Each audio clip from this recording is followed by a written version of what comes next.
Thanksgiving horror movies. They're weird. Last year we watched a bunch of Christmas horror movies. This last week I watched a bunch of Thanksgiving horror movies to kind of get me festive. Honestly, it was painful.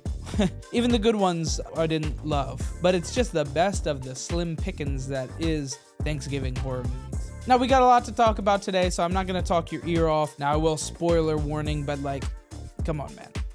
It's Thanksgiving horror movies. They don't get that deep. And honestly, I think I'm doing you a favor by summing them up so you don't have to watch them. Anyway, Thanksgiving horror movies, let's go. Now, when I was tumbling down the rabbit hole that is Thanksgiving horror movies, for some reason, a lot of people really like this one. It's really bad. Let me go ahead and tell you, it's a really bad movie. Now, it is definitely a self-aware bad movie, I think. There's no such thing as an evil turkey. There's no such thing as an evil turkey. Oh wait, I lied. But it's not even the worst on the list. It's about a killer turkey, and he talks. This turkey was around for the actual Thanksgiving, like the first one in the 1600s or something, I don't know history. The turkey came back to life. This movie, you can tell, is gonna be a really dog shit movie because it starts with a super zoomed in close-up of some boobs. I think it just goes to show how cheesy this movie is actually gonna be. Nice tits, bitch.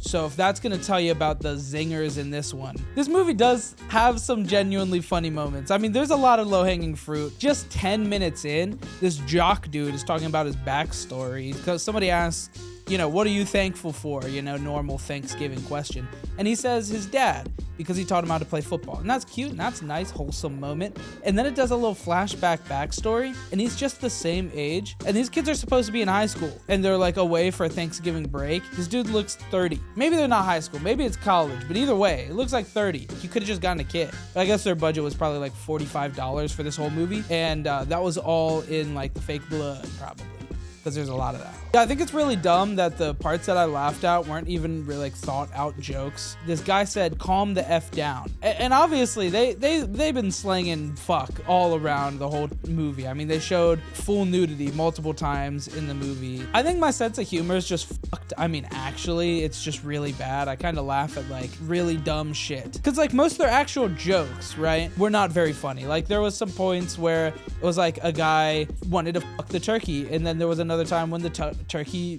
fucked this random woman, human woman. You just got stuffed.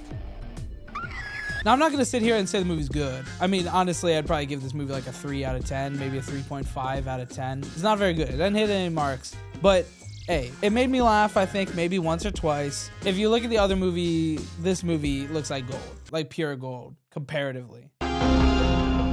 Now, the next movie is a real movie. It's called Blood Rage. It's a 1987 movie, so it's an old guy. But this movie was actually good, interesting, maybe a little weird, and maybe a little hard to follow. Themes of Thanksgiving weren't very prominent in this movie because they kind of just had like one scene where they were at Thanksgiving dinner. The rest of it had nothing to do with Thanksgiving. The intro starts with like 2 little boy murderers. Well, I guess it's really just one little boy murderer, and the other one's in shock. And then they do a little swap-a-roo.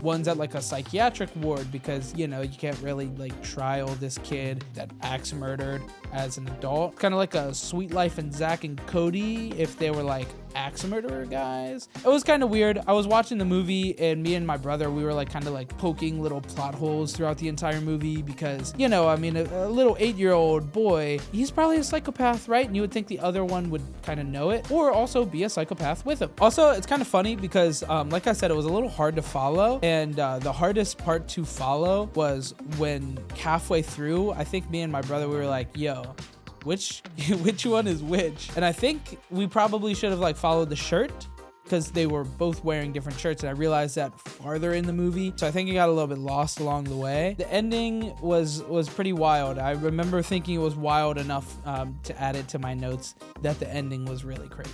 Definitely a solid watchable movie. I want to watch this movie a second time, maybe next year.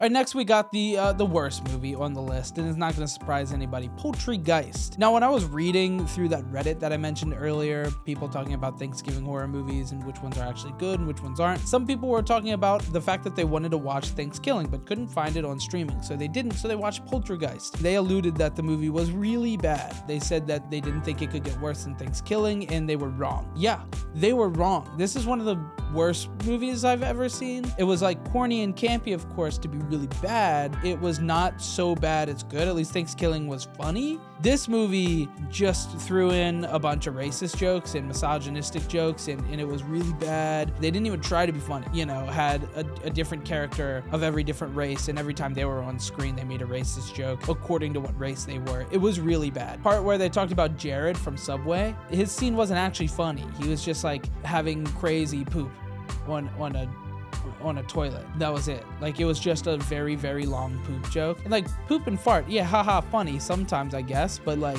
just loud poop sound effects for like 5 minutes. It was not very funny. He did kind of do the substance though, and if that sentence didn't make sense, then fair enough. What a stupid way to say what I just said. But if you know, you know. To me, the funniest part was that every single character's name was a fast food restaurant chain. There was a girl named Wendy, there was a guy named Carl Jr., and I didn't realize this until like halfway through the movie, and then I just like looked back at every single character and I was like, oh, no, that was actually what it was. The main character's name is Arby, and I didn't pick up on the whole fast food chain name thing until almost through the entire movie. I mean, I should have realized that Carl Jr., right? Like, realistically, I should have realized then. There's a dude named Denny, and he wanted to open up his own fast food franchise and call it Denny's. And then they had like a loud silence, and that part was actually pretty funny. Because he was like, I want to make a restaurant and call it Denny's. It was pretty funny. Now, the premise of this movie was that a bunch of chicken guys come back to life and chicken zombies take over the town. And it's because this chicken fast food shop is built on an Indian burial ground, which is super low-hanging horror, low-effort thing. But I guess this was like a 1990s something movie because it's a cliche. Then it maybe wasn't so cliche. What I'm getting at is this movie had really bad effects and everything until it actually went crazy, right? Because there was a part like maybe an hour and 15 minutes in or so that all of the chicken zombies started coming to life and just like eating people and killing people, and that was actually kind of insane. It was actually pretty good. There was like a 10-minute montage, and it got a little old after a little while, but it was kind of good. For like 5 minutes. Oh, also, I forgot to mention that this movie is a musical. There's like multiple songs. They're really bad. I mean, as you would probably guess, they are really bad. So yeah, I don't know, 1, maybe a 2 out of 10 movie. Really bad movie. Oh, and if you're wondering why this is the Thanksgiving horror movie, me fucking too. This movie is real as well. It's a slasher, a new one. It came out last year, maybe the year before, 2023, I think, so last year. Yeah, this movie was okay. It had the best Thanksgiving themes, which is cool because the whole thing, a serial killer that was killing people and putting them on a Thanksgiving table. This movie was probably a horror comedy, but didn't really take like that big of a role of comedy. Rolled off the tongue pretty effectively, right? Like the jokes were in there, it was funny, but it never felt like too cheesy because a lot of the time in horror comedies I don't like that, but in this one it felt pretty natural. The beginning was pretty stereotypical Black Friday, people trample over each other. Black Friday does not act that way at all anymore, by the way. It's not even a real thing, really. I mean, everybody does stuff online, but it is funny still to see it like portrayed that way in media. It's pretty funny. I mean, a bunch of people died in really stupid ways. Like a lot of people got trampled. Some people like bashed other people with a waffle iron because they wanted the sale. Like, it was really stupid, right? Or the first death in it was this guy, he walks up and slits his throat on the glass, and that was really stupid. But yeah, this movie did actually try to be a real movie, and it's cool. This movie has a little bit of interesting lore because in Grindhouse, the old Quentin Tarantino movie, there's like a little trailer for this movie, a slasher called Thanksgiving, and this is what that movie is actually now. Like, they turned it into a full-length feature film now. There are a few things that I don't love about this movie. Of course, you know, I don't think the movie's incredible by any means. Yeah, there's good things, but there's also bad things. I think as far as being a whodunit, like a masked slasher thing, I mean, it feels very Scream-esque, obviously. It takes a lot of inspiration from Scream, I would think, because there's also like an impending party the whole time, which is kind of like a Scream classic, right? The movie itself does the whodunit thing, right? The whole time we're trying to figure out who the killer is, and they throw a couple scapegoats in there. There's like two guys that they really like to make seem like the killer at different points in time during the movie. Yeah, the actual killer, who it is, I mean, spoiler alert for this movie if you care, the killer is the cop, like the sheriff guy. And I'm telling you, the first time I watched this movie twice. I watched it in theaters last year. I watched it then like last week. Yeah, the first time I was not at all gonna guess that it was the sheriff, because I felt like they didn't leave any breadcrumbs the entire way through. Like it just did not feel like he was the killer at all. But then the second time when I watched it, I still felt that way. The killer they didn't really make it obvious. And now I know you're not supposed to make it obvious, but you're definitely in a whodunit thing. You're supposed to make sure that the players can guess, right? I mean, that's really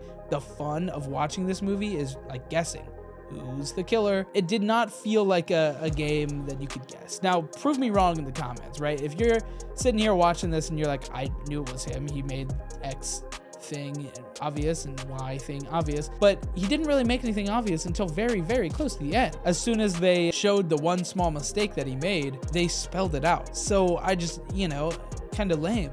I just felt like it was like one of the Scream movies, I forget which one, that I always clown on in these videos, where it's like the mom, and it's like, that was not even a character. Like, how are you, you know, how are you saying this? The whodunit aspect was bad. Slasher, the movie was good. Like, there's that one, the trampoline scene, that's pretty memorable because it's like a pretty unique killing. Yeah, I mean, the movie's okay. Just okay, though. Thanksgiving horror movies, they're weird. I don't know. What are your favorite Thanksgiving horror movies? In the comments down below, say it. Did you like these movies? Did you hate these movies? Thanks so much for watching. Subscribe. And happy Thanksgiving. Hey, happy Thanksgiving, right?